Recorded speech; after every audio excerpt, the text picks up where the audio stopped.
안녕하십니까. 기도바이블 이바TV를 제작 운영하고 있는 백학령 목사입니다. 저희들이 벌써 지난 시간에 이어서 41번째 시간입니다. 오늘은 이제 성경 예언, 지난 시간에 말씀을 잠깐 드렸던 바와 같이 성경 예언을 세 시간을 통해서 연속적으로 한번 해볼까 합니다.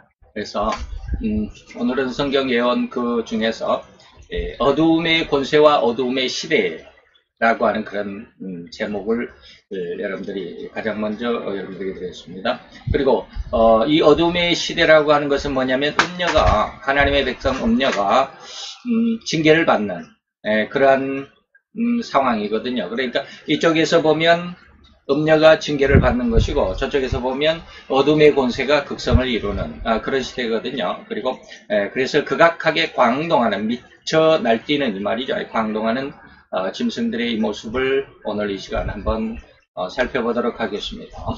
자, 이 세상이 마치 선과 악의 대결이라고 해석하는 일부 세상을 정확하게 읽지 못하는 자들의 견해가 다수 있습니다. 여러분들도 거의가 많이 그러죠. 물론 우리말에도 우리나라에도 권선징악이라고 하는 말도 있습니다. 물론 이제 그것과는 좀 다르다라고 제가 말씀을 드리고 싶고요. 그래서 선과 악의 대결이다. 그래서 어떤 부분에서는 뭐 선신이 있고 선의 신이 있고 악의 신이 있고 뭐 이런 것들, 세상의 선과 악의 대결 뭐 이렇게 세상을 해석하는 분들이 너무 많습니다. 그러나 정확하게 우리가 알자라고 하는 것입니다. 다시 말하면 선과 악의 대결이 아니다라는 것이죠. 그것은 하나님께서 세상을 주관한다라고 하는 것을 더 정확하게 우리가 알 수 있어야 되지 않겠나라고 하는 것입니다. 그래서 내가 본 바 이 열불과 짐승이 음녀를 미워하여 망하게 하고 벌거벗게 하고 그 살을 먹고 불로 아주 사르리라 라고 이렇게 계시록 17장 16절에서 말씀하고 있습니다. 다시 말하면 열불과 짐승이 한편이 되어서 악의 세력화되고요. 음녀라고 하는 것은 또 다른 한편에서 선의 세력으로 해석하고자 하는 종교 안에서도 이렇게 말씀하시는 분들이 종종 있음을 알고 있습니다.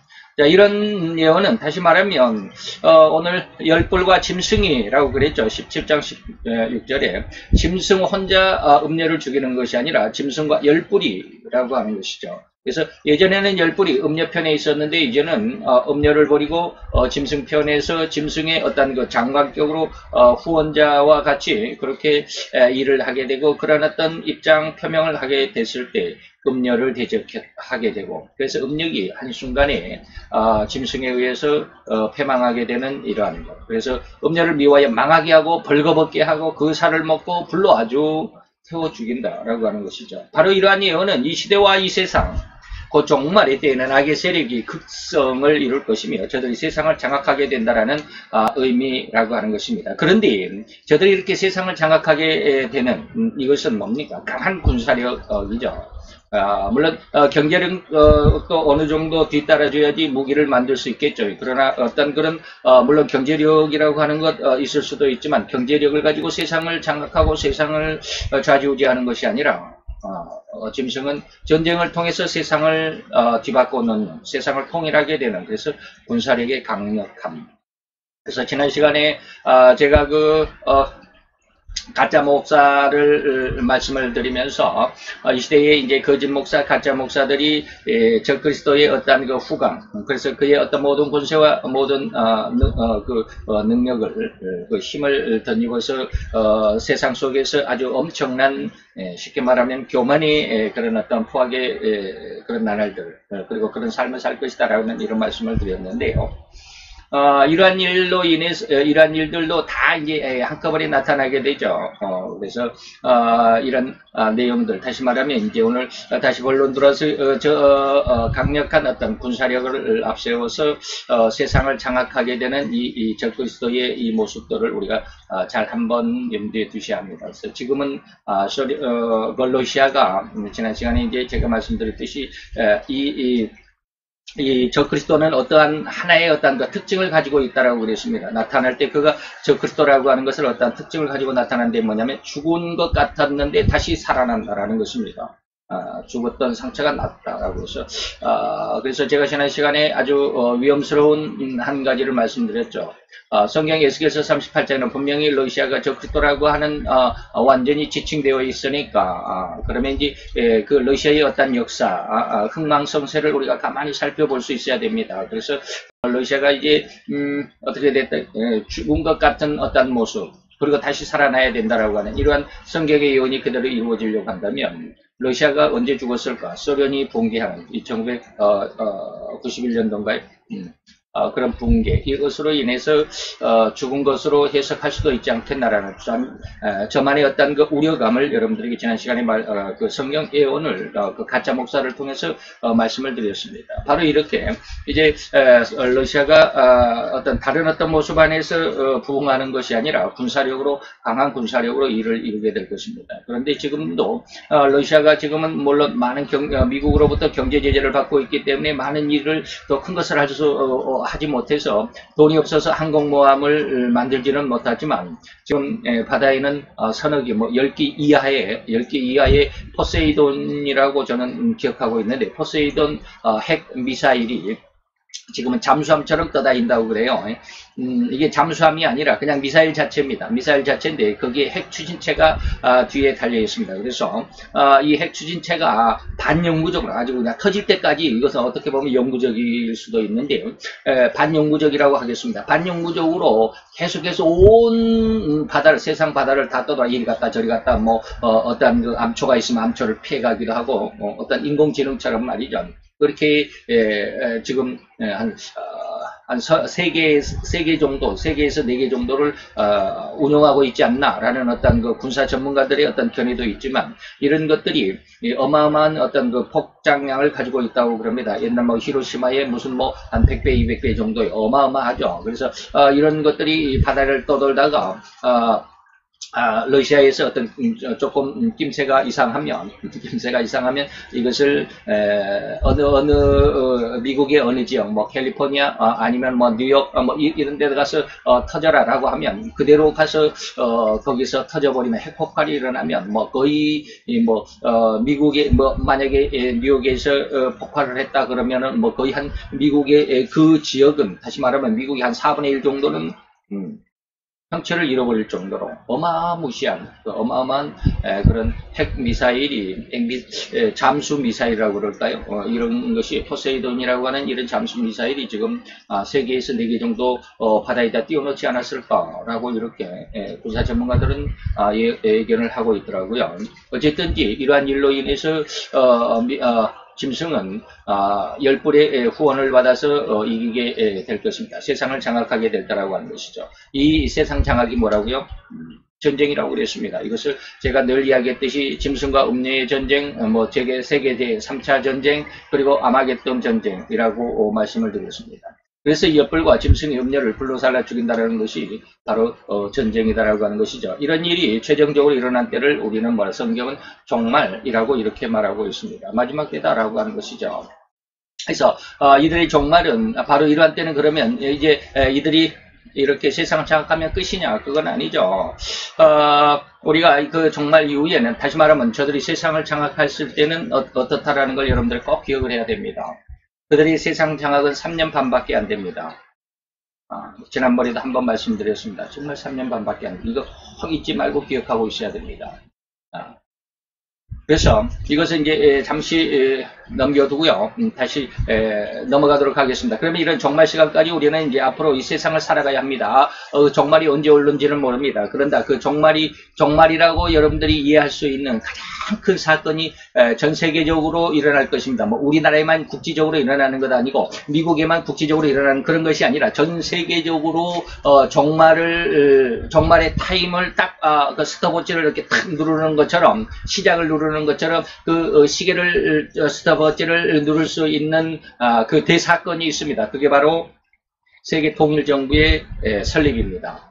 3차 전쟁은 단 하루 만에 끝난다라고 그랬습니다. 어마어마한 전쟁이 될 것이고, 어마어마한 한순간에 인류의 인류의 뭐 상당 부분이 죽을 것이고, 그리고 나서 그 전쟁으로 인해서 예루살렘에서는 물론 성경에 계시록이 기록이 되어 있는데, 그게 뭐냐면 예루살렘에서 2억이 죽을 것이다라고 하는 이 엄청난 예언도 성경에 기록이 되어 있습니다. 3차 전쟁으로 인해서, 아마겟돈 전쟁으로 인해서, 음료와 짐승의 전쟁으로 인해서 이 예루살렘에서 2억 명이 죽을 것이다라고 하는 것입니다. 그래서 다음 시간 또 시간이 되면 세계 3차 대전의 그 전쟁하는 그 장소가 어딘가 라고 하는 거, 그리고 왜 거기에서 일어나야만 하느냐라고 하는 어떤 세 가지 이유도 다음 시간에 또 한 시간을 마련해서 여러분들에게 말씀을 드릴 수 있겠는데, 오늘은 이제 그때가 되면, 다시 말하면 세계 통일 전쟁에 의해서 세계 통일 정부가 세워지고 그로 인해서 이제 그때부터 우리가 타임워치를 켤 수 있다라고 하는 것이죠. 그러면 그때로부터 3년 반 후에, 뭐 정확한 시간은 다음에 이제 더 정확하게 말씀드릴 시간이 있겠지만, 정확하게 3년 반이라고 하는 1260일, 날짜로는 1260일인데 여기서 110일을 가면서 1150일이고, 그래서 1260일과 1150일을 잘 기억해 놓을 수 있어야 됩니다. 저 그리스도가 세상을 활동할 수 있는 기간은 1150일입니다. 그러나 원래 예정된 날짜는 1260일입니다. 근데 너무 흉악하기 때문에 110일을 감해놨다. 110일은 이제 쉽게 말하면 어떻게 보면 이제 그 어떤 공허한 시간, 어떤 무정부 시간, 뭐 이렇게 말할 수도 있겠지만, 어쨌든지 세상에 어떤 주인이 없는 그런 시대입니다. 내가 주인이 없는 시대라고 이렇게 말씀드려도 될는지 모르겠지만, 어쨌든지 다음 시간에는, 다음에 또 한 시간을 통해서 그런 내용들을 쭉 말씀을 드리겠지만, 어쨌든지 이 시간이 110일의 시간이 있고, 110일의 시간이 중요한 게 아니고, 110일 이후, 다시 말해 1260일 이후에 30일이 있고 45일이 있습니다. 이 75일의 기간이 너무나도 중요하다고 하는 것입니다. 그리고 나서 또 뭐 예수님의 재림이 있고, 뭐 어떤 일들이 있고, 이런 것들은 또 다시 말씀을 드릴 수 있겠지만, 우리가 이제 그 타임워치를 우리가 꽉 누르는 스톱워치를 시작 버튼을 누를 수 있는 그런 시대까지는 아직은 얼마나 남아 있는지는 우리는 알 수 없습니다. 저도 알 수 없습니다. 그러나 그때가 되면 스톱워치를 딱 스타트 할 수 있는 그 시간은 정확하게 전 세계의 모든 사람들이 알 수 있다. 그때까지는 우리가 알 수 없다라고 하는 것이죠. 그래서 전 3년 반은 뭐 그때 가서 말씀을 드려야 됩니다만은, 전 3년 반은 언제인지는 알 수는 없지만, 어쨌든지 넘어가도록 하겠습니다. 그래서 그때까지, 다시 말하면 세계 통일 정부가, 다시 말하면 세계 3차 전쟁이 일어나게 되는 그 시간까지는 우리가 앞으로 얼마나의 시간이 또 남아있는지는 알 수는 없습니다. 근데 그 시간까지 살아가는 과정 중에 전 세계적으로 각 나라마다 이러한 일들이 아주 국지적으로, 그리고 아주 예고편적으로, 아주 맛보기 정도로 이러한 일들이 일어날 수 있다라고 하는 것밖에 노차이 말씀을 드렸습니다. 그래서 우리가 그 시간이 올 때까지, 이런 종말의 시간까지 이 세상 그냥 우리가 이렇게 지금 우리가 요즘 세상에 어떤 그 관심이 없는 그런 모습 안에서 살면 세상이 너무 편하다고 생각할 수 있습니다. 우리나라가 아직은 뭐 너무나도 편하다, 잘 살 수 있다, 뭐 이런 시대라고 한다면, 쉽게 말하면 태평성세라고 인식하고 그렇게 의식할 수 있는 사람들이 너무나도 많은 줄 압니다. 그러나 절대로 지금은 우리가 태평성세의 시간이 아닙니다. 지금 풍전등화의 시대고, 우리나라는 풍전등화의 시대고 백척간두에 올라있는 시대입니다. 정확하게 이것 좀 내다볼 수 있었으면 좋겠습니다. 그래서 평온하게만 이 세상이 흘러갈 걸로만 생각하지 말라라고 하는 것입니다. 결코 저들을 쉬지 않고 저들이 원하고 저들이 계획했던 것을 이루기 위해서 온갖 더럽고 악한 일을 꾸미고, 더욱이 하나하나씩 천천히, 매우 천천히 더딜지라도 꾸준히 실행에 옮기고 있습니다. 이게 아주 무서운 것입니다. 이게 신앙 안에서는 이것을 이루지 못했거든. 다시 말하면 우리 신앙 안에서, 기독교 안에서 이러한 일들을 제대로 하지 못했습니다. 그래서 교회 안에서 요즘 들어서 여러분들이 많이 말씀을 조금 교회의 목회자들, 아니면 또 위에 위치해 있는 뭐 장로님들이나 어떤 이런 분들은 조금 의식하고 있을런지 모르지만, 교회의 위기를 왜 위기라고 하느냐면, 교회의 주일학교가 거의 힘을 잃어가고 있습니다. 물론 주일학교가 왕성하게 지금 움직이는 것도 없지 않아 있기는 있지만, 그러나 대부분의 교회는 주일학교가 없는 교회가 너무나도 많습니다. 이게 뭘 의미합니까? 뿌리가 없어진다라고 하는 것입니다. 저들을 우리가 쉽게 말하면 예수의 제자들을 지금 양성에 간다, 또 양육해 간다, 이러한 프로그램들이 지금 거의 다 죽었다라고 하는 것입니다. 이게 너무나도 안타까운 것인데, 그러나 이 악한 세력들, 저들은 어마어마하게 이러한 일들을, 쉽게 말하면 뿌리 교육을 너무나도 잘 시키고 있습니다. 그래서 제가 지난 시간에 성경 예언 속에서 우리 울산에 있는 이땡훈 교수님의 어떤 그 사상사가 아주 중요했다라고 하는 말씀을 드렸는데, 그분이 이 나라를 진단하는 것은 물론 믿음 안에서 진단을 해가지만 그분의 진단을 저는 적극 뭐라 그럴까 수용할 수도 있고 동참하고 후원할 수도 있습니다. 그 말이 맞는다라고 하는 것입니다. 그래서 저들 다시 말하면 좌파는 저희 시대죠. 쉽게 말하면 이게 뭐 베이비붐 시대라고 그러나요. 제 50 후반에서 60 초반 이러한 시대를 베이비붐 시대라고 이렇게들 말씀을 하시는데, 바로 이러한 시대, 제가 이제 대학을 갈 시대가 저도 고등학교를 졸업할 때가 78년도인데 78년에서 80년 그리고 80년 초반기에 있었던 이러한 시대에 대학을 갔던 사람들, 대학의 어떤 동아리마다 이런 좌파 교육들이 너무나도 풀뿌리처럼 아주 번성하기 시작했습니다. 그들은 그것을 시작을 했습니다. 그러한 시작들이 이런저런 어떤 시행착오를 겪으면서 그래도 이 시행착오 속에서 오히려 더 끝까지 그들은 계속해서 그 시행착오의 그 단점들을 보완해가면서 계속해서 그들은 성장해 가기를 원했습니다. 세상은 알아주든 말든지 한번 툭 던졌다가 안 되면 다시 뒤로 물러서서 또 교육을 하고 그들이 지금 이 나라의 어떤 그 법조계에 들어가 있고, 그들이 어떤 정치계에 들어가 있고, 그들이 또한 뭡니까 이 사회 시민운동을 하는 이러한 어떤 수뇌부로, 그래서 박땡순 서울시장이 바로 그런 그 시민운동의 시초가 된 사람이잖아요. 바로 이러한 내용들. 그래서 그들은 많은 사람들을 풀뿌리처럼 교육할 수 있는, 쉽게 말하면 포섭할 수 있는 이러한 일들을 아주 열심히 했다라고 하는 것입니다. 쉬지 않고 끊이지 않고. 그리고 실망하지 않고 좌절하지 않고. 그런데 우리 교회에서는 이것을 하지 못하고 있었다라고 하는 것입니다. 너무 안타까운 사실이죠. 바로 이것이 교회가 지금 성장하지 못하고 교회가 더 이상 뻗어나가지 못하고, 그래서 이러한 어떤 그 후학들 교육을 못함으로 인해서 어떤 모습이 된다. 앞으로 이러한 일들이 교회가 쉽게 말하면 이게 조금 시체 말을 쓰면 쭈그러들 수 있는 쇠퇴하는 이 말이죠. 쇠퇴하는 이러한 교회, 지금 우리 교회가 너무나도 큰 위기 속에 들어 있다라고 하는 것 결코 부인할 수가 없다라고 하는 것입니다. 그래서 이러한 일들 우리가 잘 기억을 해야 되는 것이죠. 그래서 이것을 우리가 말할 때는 댐이 개미 구멍에 우리가 네덜란드인가요? 덴마크인가요?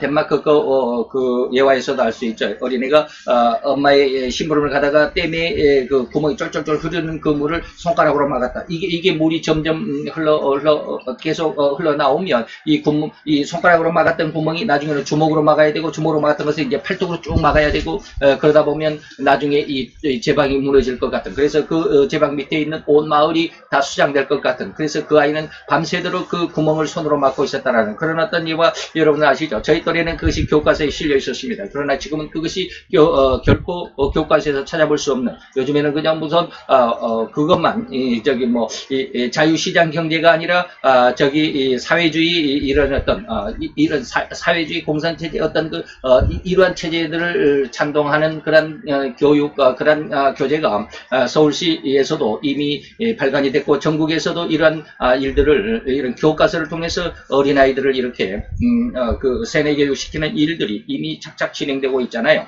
바로 이러한 일들을 우리 교회에서는 하지 못했고, 이것을 미리부터 이것을 딱 기준을 잡지 못했다라고 하는 것이 너무나도 안타까운 사실이고, 그것으로 인해서 오늘날 67년 70년이 가까운 동안에 이제 이 나라가, 이 우뚝 섰던 나라가 점점 무너져 버릴 수밖에 없는 그런 안타까운 상황 속에 놓이게 됐다라고 하는 것입니다. 그래서 참으로 미처 깨닫지도 꿈에도 알지 못한 상황 속에서 이런 종말을 맞을 수밖에 없도록 없게 되도록 이 성경 이런 상황을 도적같이 임한다라고 그랬는데, 바로 쉬지 않고 꾸준히 매우 천천히 저들은 이러한 세상을 장악하는 그런 세상으로 지금 끌어가고 있다라고 하는 것입니다. 이것이 참 안타까운 모습인데, 이게 참 너무나도 안타까운 모습이고 너무나도 정말 아쉬운, 미처 이런 것들을 예전부터 알았었다라면, 근데 저도 그것을 전혀 알지 못했었지만, 요즘 들어서 이러한 이종훈 교수님의 그런 강의, 사상사 강의를 들으면서 조금씩 이것이 교회 안에서 이렇게 했어야 되는데 이것을 이루지 못했구나라는 그런 안타까운 마음을 요즘 갖게 되고, 그러나 그런 모습 안에서 우리가 어떠한 모습을 해야 되는지 신앙 안에서 그분은 이제 사상가로서의 어떤 일을 하겠지만 저는 어떤 목회를 전문하는 사람으로서 이런 일들을 하고 싶다라고 하는 그런 내용이죠. 그래서 잠언서 4장 14절, 16, 17절, 15절 빼고 사특한 자의 첩경에 들어가지 말며 악인의 길로 달리지 말지어다. 그들은 악을 행하지 못하면 자지 못하고 사람을 넘어뜨리지 못하면 잠이 오지 아니하는, 그러나 또 악한 심령들, 그래서 불의의 떡을 먹으며 강포의 술을 마시는 저들의 모습들, 이런 그들의 어떻게 보면 우리가 악한 저들의 모습 안에서 우리가 배워야 할 점이 바로 이런 것들이죠. 꾸준히 작지만 계속해서, 그러나 우리는 어떠한 모습입니까? 그걸 언제 해? 어느 시대에 해갖고 언제 열매를 지금 씨를 뿌려가지고 언제 키워가지고 언제 가지 전정을 하고 이게 가지치기 하는 것을 가지 전정이라고 그래요. 가지 전정을 하고 언제 꽃을 피워서 언제 열매를 맺고 언제 우리가 수확을 하겠느냐. 너무나도 답답하죠. 우리는 그냥 뭐 번개불에 콩을 볶아 먹는다 그러죠. 그렇게 아주 그냥 갑작스럽게 그냥 아주 뚝딱 속성바로 이렇게 하고 싶은데, 그런 욕심을 우리는 바로 오늘날 이 70년 지난 다음에 우리 교회가 이렇게 참 안타까운 모습으로 떨어지게 할 수밖에 없는 그런 안타까운 모습이 되어버리고 말았죠. 그래서 주일학교에 투자하지 못했던 이런 모습들. 그래서 그런데 저희들이 조금 제가 방금 말씀드렸던 저들에게 참 좋은 점은 뭐냐? 끝까지 그렇게 차근차근 아까 개미 구멍이 그 댐을 무너뜨릴 수 있는 큰 구멍이 될 수 있는 것처럼 아주 작게 아주 천천히 너무나도 아주 서서히 그러지만 꾸준히 이런 것들 우리도 그런 것을 배워야 되고, 지금 물론 저도 때가 너무나도 가깝기 때문에 지금 아주 그냥 속성가로 하지 않으면 안 될 것 같은 그런 어떤 조급함이 없지 않아 있습니다. 근데 이 조급함이 하나님도 조급하지 말라라고 그러시는데, 우리는 참 안타까운 이런 모습 안에서 다시 한번 우리가 우리의 모습을 재정립하고 이 안타까운 모습 안에서 이 세대가 어떻게 흘러가는지를 우리가 지금 여러분들에게 새 강의를 통해서 잘 한번 자기 자신을 그리고 시대를 읽어볼 수 있는 귀한 은혜가 있었으면 좋겠습니다. 자, 이런 사특한 자들의 특성은 이론적이 아니라 실제적이다. 그 사회주의와 공산자들이 바로 이러한 아주 작지만 그러나 서서히 꾸준히 해간다라고 하는 것이죠.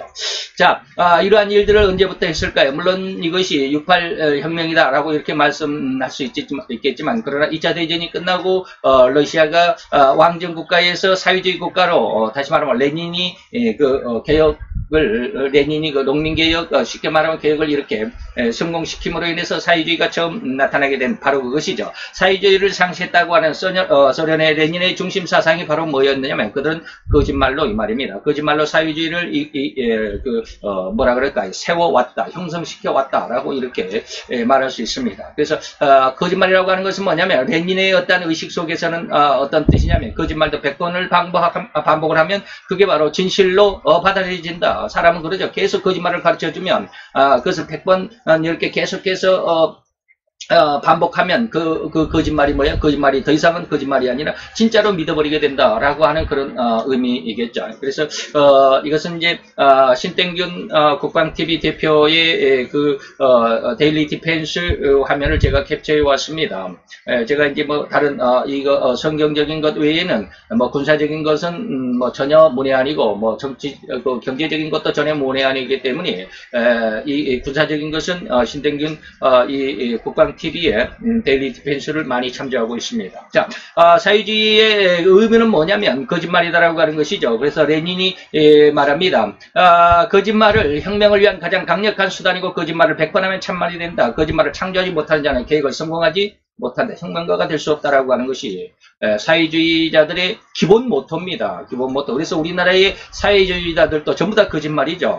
왜? 무슨 거짓말이에요? 이게 거짓말이잖아요. 이 열 몇 가지 일들 전부 다 거짓말이잖아요. 자기는 다 옳다라고, 다 어떤 정확한 그리고 아주 적법한 방법을 했다고 그러지만, 그것은 법을 아는 사람으로서 법을 편법적으로 뭐 위법이라고는 할 수 없지만 편법적으로 이리저리 아주 그런 어떤 모습을 가지고 있는 이런 상황들을 볼 때 이들은 국민들은 바로 이러한 그 거짓말을 100번만 하면 참말이 된다라고 하는 레닌의 정확한 그 가르침을 따르고 있지 않나라는 그런 어떤 생각을 해봅니다. 참 안타까운 모습이죠. 그리고 중국은 뭡니까? 인지조작이라고 하는, 다시 말하면 거짓말을 계속해서 온 백성들에게 가르쳐주고 그것을 따르지 않으면 처벌을 하고 정부가 거짓말 정책을 시행해야 되는데 백성들은 이것을 따르지 아니하면 처벌을 하게 되는, 이것이 바로 인지조작을 하게 되는 그런 모습이죠. 인지조작은 뭡니까? 심리전의 유형 가운데 하나로 특정 정보의 전달 또는 은닉을 통해서 목표의 인구 구조, 판단력에 영향을 미침으로 인해서 목표의 의사 결정을 공격자의 의도대로 이끄는 공작, 사실과 다른 어떤 정보라도 왜곡 포장해서 반복 노출시키면, 다시 말해 거짓말을 계속 가르치면 그것이 진실로 믿는 인간의 어떤 심리, 이게 인지조작이고, 이것을 이용한 첫 사람이 누구다? 레닌이었다라고 하는 것입니다. 그래서 중국 공산당, 중공은 뭡니까? 모든 인민은 당의 수단이다. 당을 유지하고 당을 발전시켜 나가는데 모든 국민은 수단일 뿐이고 재료이고, 거기에 쉽게 말하면 뭡니까? 아궁이에 불을 때는 장작에 불과하다라고 하는 것이죠. 흔히 옛날에는 뭐라고 그랬습니까? 일제시대 마루타라고 이렇게 말하죠. 그래서 국가정보법 제7조를 우리가 보게 되면 모든 조직과 국민, 다시 말하면 모든 국민들은 법에 따라서 국가정보 업무를 지지하고 협조하고 호응해야 하고, 국가정보 업무를 통해서 알게 된 비밀을 지켜야 한다. 뭐 비밀 지킨다라는 것은 괜찮은 거죠.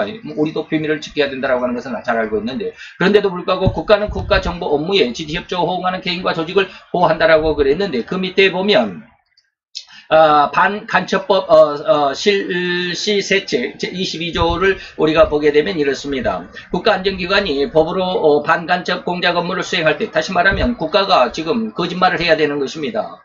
다른 나라의 어떤 간첩 행위를 해야 되는 것입니다. 다른 나라의 비밀을 빼내와야 되는 것입니다. 그런 간첩 행위, 잘못된 행위를 하는데 국민이 거기를 도와줘야 된다라고 하는 것입니다. 그래서 모든 국민과 조직은 뭐 합니까? 법에 따라서 편의를 제공해야 되고 기타 업무를 제공할 협조를 제공할 의무가 있다. 이를 거역할 시에는 고의적으로 반간첩 공작 업무를 방해하는 것으로 간주해서 반간첩법 제30조의 규정에 따라서 처벌을 받게 된다라고 하는 것입니다. 이것이 바로 국가법이에요. 이런 법을 가지고 있습니다.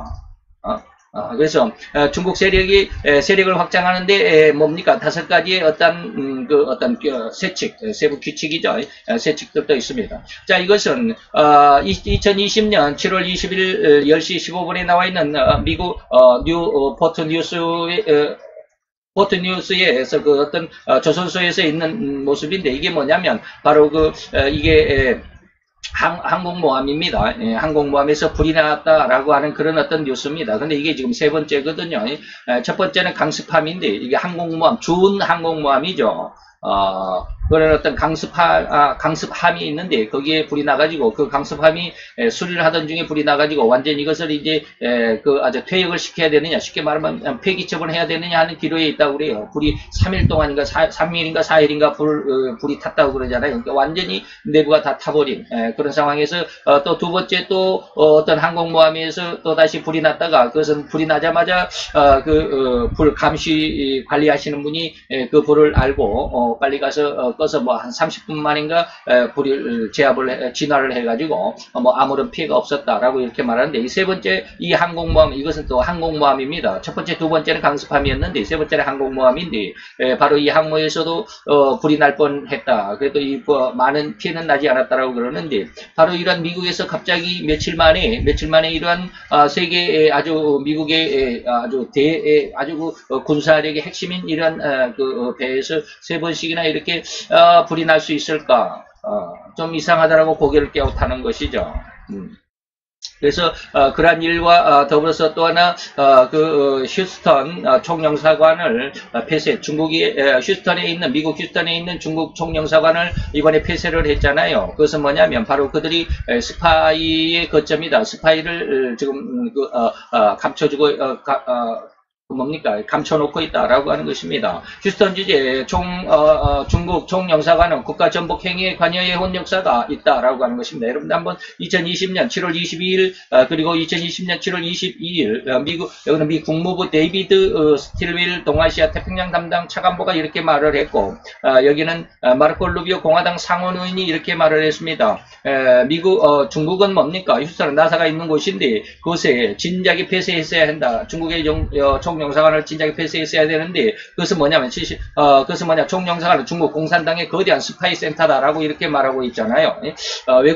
이것은 외교 시설이 아니라 미국 내 스파이 정보 공작 네트워크 중심의 교점이다라고 이렇게 말을 했더니 이번에 중국에서도 청두 미국의 총영사관을 폐쇄했다라고 하는 맞불을 놓았던 것 여러분 아실 것입니다. 바로 이 휴스턴의 중국 총영사관을 72시간 3일 내로 폐쇄하고 떠나라라고 했을 때 그 영사관 뒤쪽에서 계속해서 뭘 합니까? 무언가를 종이를 태우는 이러한 소각 작업이 있었다라고 하는 것이죠. 다시 말하면 기밀 문서를 다 이제 폐기 처분하는 것이죠. 이것이 기밀 폐기 처분하는 그런 장면입니다. 그래서 일파만파 커지는 중국 외교시설의 스파이 본부설이다라고 하는 것, 이것은 2020년 7월 20일, 며칠 전이죠. 그 현지 시각으로서, 폴리스인가요? 폴리시 보도 중에서 나와 있는 것 여러분들이 한번 읽어보시고, 또 데일리 디펜스를 여러분들이 찾아가셔서 보시면, 정확한 어떤 해설도 여러분들이 들을 수 있을 것입니다. 이것은 뭐냐면, 바로, 영사관이 정말로 순수한 외교적인 목적으로만 사용했느냐? 중국에는 그렇지 않다라고 하는 것입니다. 중국 유학생들이 미국 내 혼란 상황을 틈타서 명품 매장, 여기 지금 이 사진들이 있죠. 이것을 이번에 플로이드인가요? 그 흑인 사망으로 인해서 엄청난 지금도 폭동이 계속 시위가 이루어지고 있다고 그러는데 우리는 지금 뉴스를 접하지 못하기 때문에 다 끝난 줄 알고 있는데 지금도 계속 시위가 벌어지고 있다고 해요. 바로 그런 시위를 틈타서 중국 학생들이 바로 이렇게 그 매장에 불법 침입을 해가지고 이런 것을 훔쳐 나오는 이러한 일들 그래서 자기 페이스북에 올리면서 CCP라고 그랬잖아요. 여기 CCP라고 그랬는데 C는 중국 공산당이라는 뜻인다고 그래요. 바로 이러한 것이 SNS에서 이렇게 계속 올라오고 있다고 그러죠. 네, 그래서 이들 중에 세 명이 붙잡혔는데 그 3명이 경찰에서 뭐라고 실토를 했느냐? 중국의 영사관의 지시를 받아서 우리가 이 일을 했다라고 하는 것입니다. 그래서 흑인들을 선동하고 행진에 동참하라고 하는 이러한 지시를 영사관으로부터 받았다라고 하는 그런 것이죠. 그러니까 이러한 일들을 만약에 이러한 지시에 따르지 않으면 아까 중국 공산당들의 그 인지 조작 그리고 반간첩법의 실사 세칙 20조인가요? 아까 말씀드렸던 그런 것에 대해서 처벌을 받기 때문에 외국에 나가서 유학 생활을 하려면 정부의 보조를 받아야 되고 정부의 장학금을 받아야 되는데 만약에 이렇게 지시에 따르지 않으면 장학금이 들어오지 않죠. 그렇기 때문에 자기 어떤 행동 반경에 좀 굉장한 곤란한 모습이 있기 때문에 따라야만 되는 이런 안타까운 모습 상황이죠.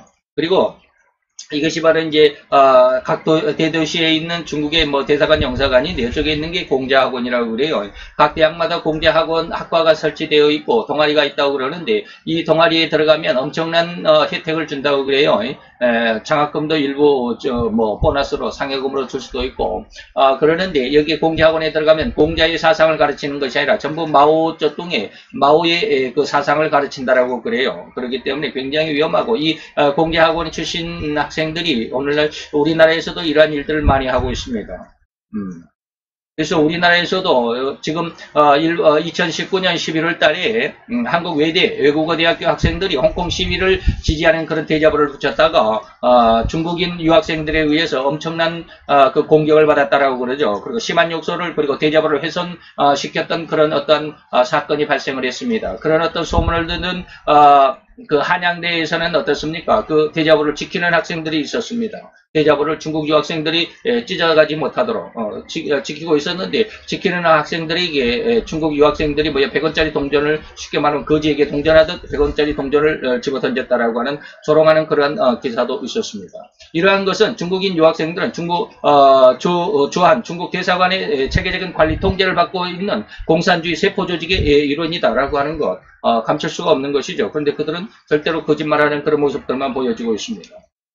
자, 중국의 전방위적인 침투와 내정 간섭, 한국은 예외일 거라고 하는 것입니다. 이것도 한번 여러분들이 한번 읽어보시기 바랍니다. 며칠 전에 있었던 내용, 한국경제신문이 보도했던 내용입니다. 2020년 7월 17일. 바로 이렇게 해서 사특한 자들은 이렇게 아주 강력한 자들은 아주 극히 일부입니다. 다시 말하면 지금 말씀드린 중국의 이러한 일들을 주장하는 사람은 중국이 뭐 12억인가요? 되느냐? 그 사람들이 다 그런 건 아니잖아요. 그 중에 일부입니다. 위에서 수뇌부 그 몇 사람이 몇천 명이 될는지 몇만 명이 될는지 모르지만 그런 그 사람들이 어떤 그 머리에서 나오는 그런 어떤 공작에 의해서 이 말 극히 사특한 자들은 뭐한다? 극히 일부입니다. 이에 맞서는 선을 행하는 사람도 아주 극히 일부입니다. 다시 말해 선을 행하고 성령에 의해서 하나님의 역사를 이루어가고 목회를 이루어가는 사람들도 극히 일부입니다. 그러면 나머지는 제가 지난번에도 어땠죠? 뭐 악한 자들은 뭐 한 3%, 5%, 10% 이내일 것이다라고 또 선을 행하는 사람도 3%, 5%, 10% 이내일 것이다. 나머지 뭐 80%에서 뭐 95% 정도는 어떠냐? 전부 다 개인 어떤 감정에 의해서 누가 이리 말하면 이리, 저렇게 말하면 저리 쓸려가는 이러한 모습들이죠.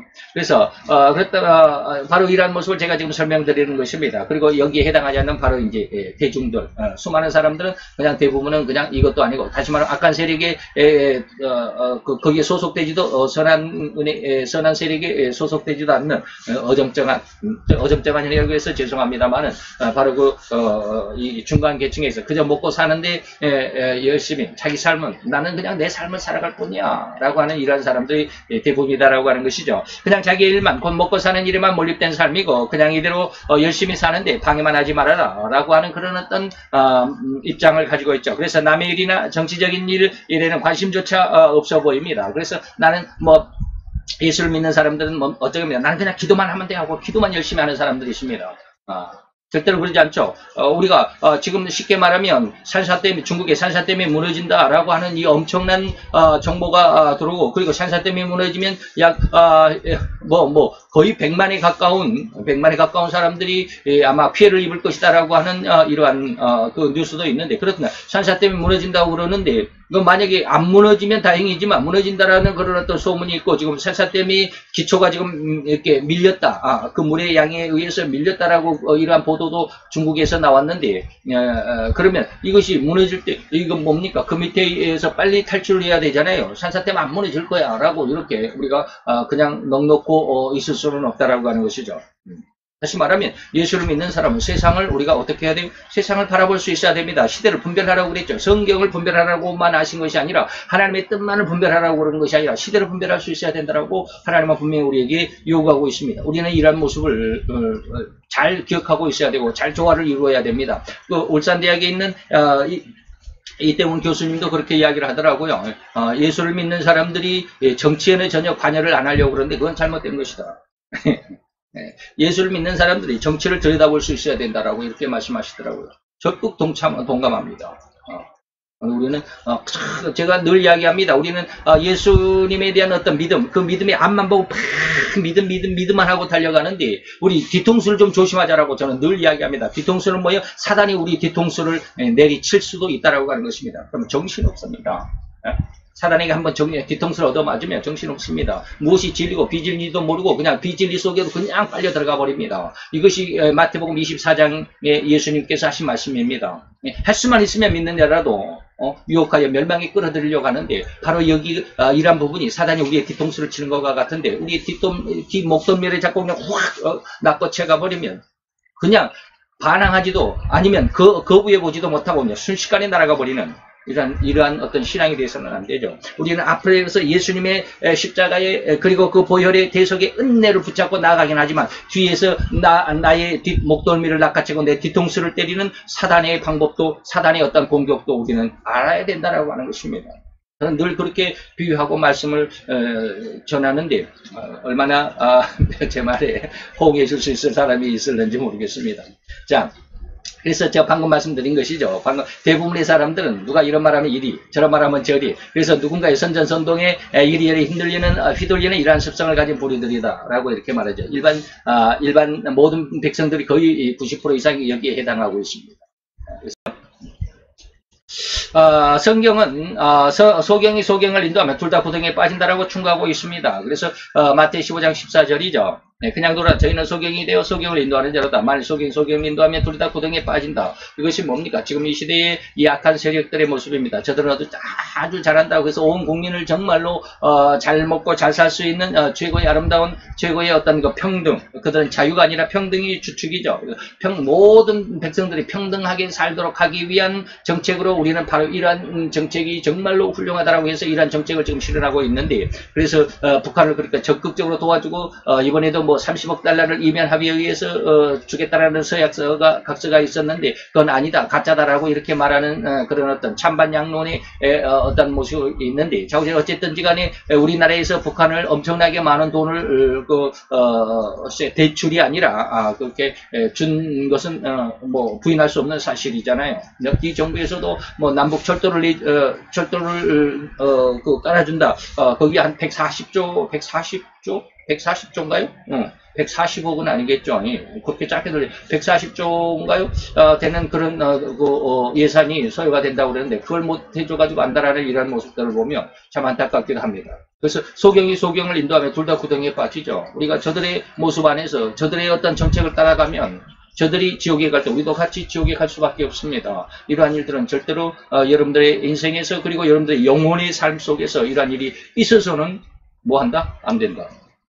주님은 요한복음 10장에서 뭐라고 그랬습니까? 아주 중요한 것 두 가지를 거기에서 우리가 은혜를 얻어야 됩니다. 뭡니까? 정확히 진리가 무엇인가를 분별할 수 있어야 되는데 그것을 들을 수 있는 귀와 볼 수 있는 눈이 있어야 된다. 그래서 주인의 목소리를 알므로 인해서 그 양은 주인을 따르게 된다.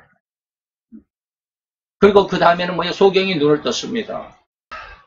자, 그런데 자주 여러분들에게 말씀을 드렸듯이 이러한 일이 이 마지막 종말에만 일어난 것이 아까도 말씀을 드렸습니다. 각 나라마다 국지적으로 아니면 예고편적으로 맛보기적으로 이런저런 이것저것에서 다 일어나고 있습니다. 그래서 오늘날 이러한 일들이 바로 이러한 종말 시대에 나타났던 이러한 소경을 인도하는 이런 모습들이 이 나라 다윗 대목에 지금 현실에서도 이미 일어났었고 지금도 일어나고 있고 앞으로도 계속해서 이러한 일들이 일어날 수 있다라고 하는 거 부인할 수가 없다라고 하는 것입니다. 아무도 모르게 암암리에 북한과 중국의 살수들이 이 나라에 들어와서 지금 활동하고 있다라는 그러한 뭐 확인되지 않는 그런 어떤 추정도 하고 있는 분들이 있습니다. 정치권에서는 그리고 그것을 보는 그 뭡니까 이렇게 평론가들이라고 그럽니까? 시사평론가들 중에서는 이러한 북한의 어떤 아주 살인 기술자들 이러한 일들 우리나라에 들어와 있다라고 이렇게 말하는데 제가 요 몇 달 사이에 3편의 영화를 좀 봤거든요. 그 영화들 중에서 제가 지난번에도 한번 간단하게 말씀드린 적도 있지만 강남 1970이라고 하는 것, 이거는 김내원 씨입니까? 김내원 씨하고 이분은 누군지 제가 이름을 잘 모르겠는데 김내원 씨하고 이게 이제 두 친구 간의 돈을 쫓아가는 그런 야망의 그런 영화입니다. 그래서 쉽게 말하면 뒷골목이라고 그래야 되겠죠.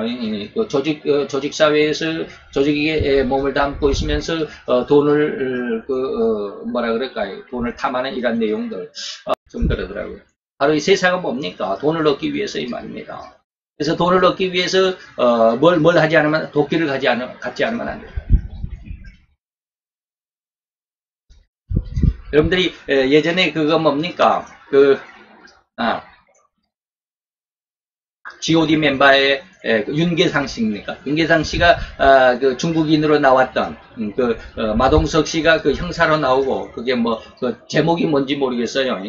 제목이 뭔지 모르는데 거기에서 그 윤계상 씨가 아주 흉악한 그런 어떤 그 모습들 이런 모습들 돈을 위해서는 이 말이에요. 근데 두 번째는 뭡니까? 동창생이라고 하는 영화를 제가 지난번에 한번 말씀을 드렸는데 이게 가수 탑씨죠. 탑씨가 주인공으로 나와 있는데 북한 공작원입니다.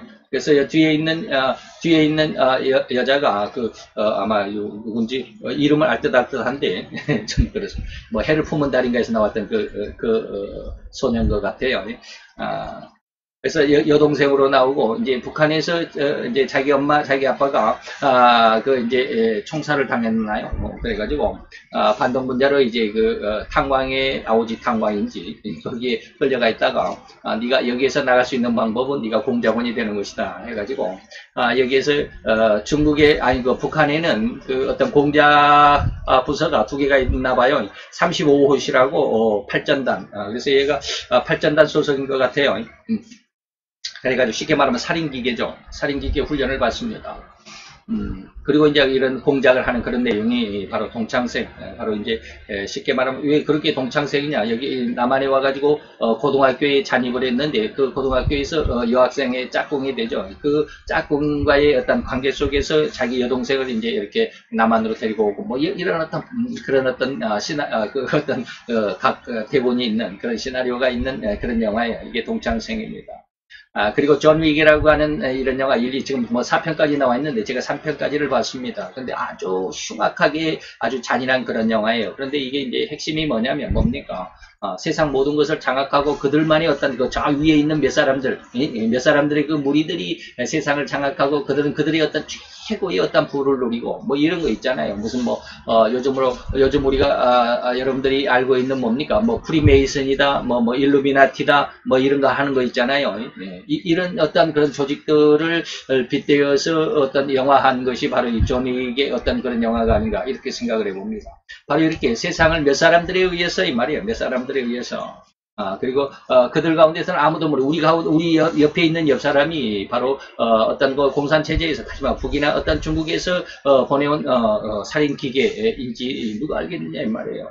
바로 그런 영화가 아까 보여드렸던 동창생 영화가 바로 그런 것입니다. 그래서 이 나라에 이런 어떤 스파이들이 너무나도 많은데 우리 지금 현재 정부에서는 이런 스파이들을 중국의 스파이들을 잡아낼 능력이 없는지 아니면은 그런 어떤 스파이가 없는 것인지 말이죠. 너무나도 첩보 상태가 너무나도 좋아서 없는 상태인지 이런 어떤 간첩이 없는 것인지 아니면 잡아낼 능력이 없는 것인지 참 아이러니하기도 합니다.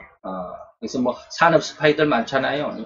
중국이 미국의 랩터 22, F-22 어떤 F-35 뭐 이런 어떤 설계도를 빼갔다 우리나라에서도 엄청난 어떤 이렇게 산업 정보들을 빼갔다라고 하는 거 많이 있지만 스파이들 잡아낸 적이 있다라는 어떤 뉴스를 들어본 적이 좀 없죠. 이것이 가짜뉴스인지 아니면 간첩을 신고해도 잡지 않는다라고 하니 참으로 하나님의 징계가 이토록 무섭게 진행되고 있는 것입니다. 우리나라 아까 말씀드렸습니다. 우리 기독교인들이 정신을 차리지 못하고 자기 어떤 부귀, 명예, 영광만을 위해서 살다가 보니까 기초 뿌리를 튼튼히 하지 못하는 다시 말하면 아까 제가 말씀드렸던 주일학교를 이렇게 중등부 그리고 고등부 대학부 이런 어떤 그런 어떤 학생부들이 활성화되지 못한 교회가 너무나도 많습니다. 물론 잘하는 교회들도 없지 않아 있기는 있지만 말이죠. 대형 교회들은 그런 거 잘 돼 있죠. 그러나 중형 교회 이하에서는 이런 주일학교 그리고 학생부, 대학부, 청년부 이런 예배들이 없는 교회가 거의 많습니다. 바로 이런 거. 풀뿌리를 잘 관리하지 못했던 그리고 자기 어떤 명예나 영광만을 위해서 살아갔던 이러한 목회자들 이 한국 기독교의 그런 어떤 잘못된 것들이 하나님의 징계에 의해서 지금 이렇게 이 나라가 이렇게 힘들어진다라고 하는 것입니다. 그래서 이 나라는 분명하게 징계를 받을 수밖에 없는 이 신앙계, 음녀의 이 잘못된 모습, 죄악의 모습들이 있다라고 하는 것을 여러분들에게 지금 말씀을 드리고 있는 것입니다. 이러한 모든 역사의 흐름은 이 나라 자유대한민국을 이미 하나님께서 징계하시기로 작정하셨다라고 선언하신 그때부터 다시 말하면 38개월 전에 말입니다. 2017년 4월 13, 14, 15일 3일 동안에 서울 상암 경기장에서 있었던 인도의 사도 선다 스바라지 목사님을 모시고 3일 동안 금식 기도를 했을 때 나왔던 그 예언의 모습 안에서 이 나라가 하나님의 징계를 받고 있는데 그 징계의 첫 순서가 바로 대통령의 탄핵이다. 그래서 3월 10일 날 박근혜 전 대통령님께서 탄핵을 받고 4월 13일 날 그 예언이 있었고 그리고 5월 10일 날 바로 지금 현재의 문재인 씨가 대통령으로 당선이 되고 뭐 이런 것들 있잖아요. 이런 내용들 여러분들이 기억할 수 있어야 됩니다. 그래서 하나님께서 이미 38개월 전에 징계하시기로 이 나라를 징계하시기로 작정했고 그것이 이미 선포가 됐다라고 하는 것입니다. 그때부터 이미 시작되었고 착착 진행되어 가고 있다라고 하는 것 여러분들이 이게 무슨 말이야 라고 이렇게 그냥 떨쳐버릴 것이 아닙니다. 이게 자매 여러분, A few months ago, a great tragedy happened in South Korea. 몇 달 전에 아주 비극적인 일이 한국에 있었습니다. Your president has been impeached and has been dismissed. 여러분, 우리의 전 대통령이 탄핵되는 일이 있었습니다. Everybody were wondering why this is happening. 예, 전 세계 사람들은 왜 이런 일이 일어났을까 궁금해하고 있어요. Even when I read it in the newspaper, I also wondered why this is happening. 우리 목사님도 신문에서 그걸 봤을 때 왜 이런 일이 일어날까 궁금. Came to Korea last month. 근데 지난달에 한국에 왔을 때 Lord Jesus told me why this has happened. 왜 이런 일이 일어난지를 저에게 말씀하셨어요. He said, "Tell them I am shaking this nation." 하나님께서 이 나라를 흔들고 계신다 말하라고 말씀하셨습니다. And that is the result of the toppling of the president. 그것 때문에 탄핵이 되었다고 그렇게 말씀하셨어요. In Daniel, 있습니다. why has this happened? 왜 이런 일이 일어날까? Why this shaking came? 왜 이런 흔들림이 있는 것일까? This is to wake the nation up to pray. 한 나라를 일으키셔서 깨우셔서 기도하게 하시기 위해서 그런 것인 줄로 믿습니다. This is to wake up the sleeping church to pray. 잠자는 교회여 깨어나라고 말씀하시는 것입니다. This is to wake up a church that is dead in a sins to wake up and look upon the living God. 그렇기 때문에 잠자고 있는 교회가 깨어나서 살아계신 하나님을 바라보게 하기 위해서 그런 것입니다. 좋습니다. But today when I stand here and look at this empty stadium, 근데 제가 오늘 여기 서서 여기 비어 있는 이 운동장을 바라보게 되니까 I believe what the Lord Jesus said. 하나님께서 한 달 전에 하는 말씀이 맞았구나라는 것을 더 확증하게 되었습니다. The Korean church indeed is sleeping. 예, 한국 교회는 지금 잠자고 있는 것이 분명합니다. The Lord Jesus said, 주님 예수 그리스도께서 이렇게 말씀하셨습니다. if this nation does not pray, 이 나라가 기도하지 않으면 they will get a new leader who will align himself with China. 새로운 하나님이 대통령 지도자를 세우는데 그가 중국의 편에 서게 될 거다 말씀하셨어요. Their new president who will come will be very friendly towards China and North Korea. 새로운 대통령이 우리가 기도하지 않으면 새로운 대통령은 중국과 북한에 굉장히 친애하는 성향의 사람이 될 거다 얘기했어요. And this new leader will make South Korea to be joined together with North Korea. 그렇게 됐을 때 그 새로운 지도자는 북한으로 오히려 남한을 주게 될 거다 이렇게 얘기했습니다. When the Lord Jesus spoke this, 예수님께서 저에게 그 말씀하셨을 I 때 was shown a vision. 하나님 저에게 환상을 보여주셨습니다. In this vision I saw a very dark green colored dragon. 그 비전은 환상은 어떤 것이냐면 굉장히 어둡고 초록색인 용을 보여주셨어요. Its skin is like the color of a dark green frog. 그 용의 껍질 색깔은 마치 아주 어두운 개구리의 색깔과 같았어요. And it put out its front left leg. 그리고 그 용이 왼손을 이렇게 뻗치고 있었고 It put it upon South Korea.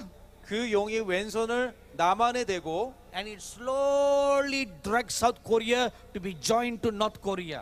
그 남한이 북한으로 이렇게 되도록 이렇게 흡수시키는 걸 봤습니다. This is a danger that is before you.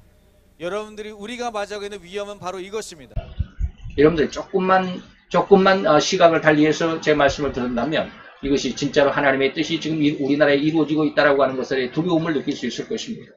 이렇게 진행되고 있는 내면의 검은 속셈은 결단코 이 나라 자유대한민국에서 기독교를 말살하려고 하는 공산주의 사상의 팽대함이고 반면에 하나님이 이 나라를 징계하시고자 하시는 의도, 다시 말하면 온 세상을 주관하시면서 결코 비롯된 것임을 결코 잊어서는 안 된다라고 하는 것입니다. 그래서 만물이 마지막에 가까웠으니 너희 정신을 차리고 근신하여 깨어 기도해라 라고 하는 마지막 경고의 말씀으로 여러분들에게 마지막 인사를 드리고 싶습니다. 그래서 오늘은 짐승이 음료를 죽이는 그 제 첫 번째. 그래서 음료가 징계를 받고 반대적으로 모습에서는 짐승이 광란의 어떤 그 극성을 보이는 이러한 내용 첫 번째 여러분들에게 성경의 6탄으로서 그 첫 번째 그 성경의 안에서 이런 세 편을 여러분들에게 말씀을 드리겠다라고 했습니다. 첫 번째가 바로 이러한 모습입니다. 그래서 짐승의 그런 어떤 광란의 극성, 반면으로서는 음녀의 징계를 받을 수밖에 없는 그런 어떤 흉악함, 그런 어떤 나태함, 안일함, 그 죄악에 있으면서도 알지 못하고 깨닫지 못하는 그런 어떤 뭐라 그럴까, 안이함이라고 그러죠. 안일한 그런 상황, 이런 것들을 한번 지적해 보았습니다. 그래서 다음 시간에는 이제 두 번째로 두 번째도 중요하겠지만 세 번째를 여러분들에게 아주 가장 중요한 모습으로 여러분들에게 말씀드리겠습니다. 다음 시간에는 이제 음녀의 그 멸망 속에서 이 나라가 얼마나 힘들어질 것인가라고 하는 그런 내용들을 말씀드리고, 이런 세 번째 마지막 시간에는 이런 힘들고 이 엄청난 그런 그 흉악한 시대가 올 텐데, 그 시대에 예수를 믿는 성도들은 어떠한 모습으로 신앙생활을 하고 어떠한 모습으로 신앙을 지켜가야 이겨갈 수 있을런지, 그런 어떤 이기는 법에 대해서도 말씀을 드리도록 하겠습니다. 오늘은 여기까지 여러분들과 함께 짐승과 음녀의 죽음, 이란 내용으로 첫 시간을 보냈습니다. 감사합니다. 다음 시간에 다시 만나 뵙도록 하겠습니다. 감사합니다. 안녕히 계십시오.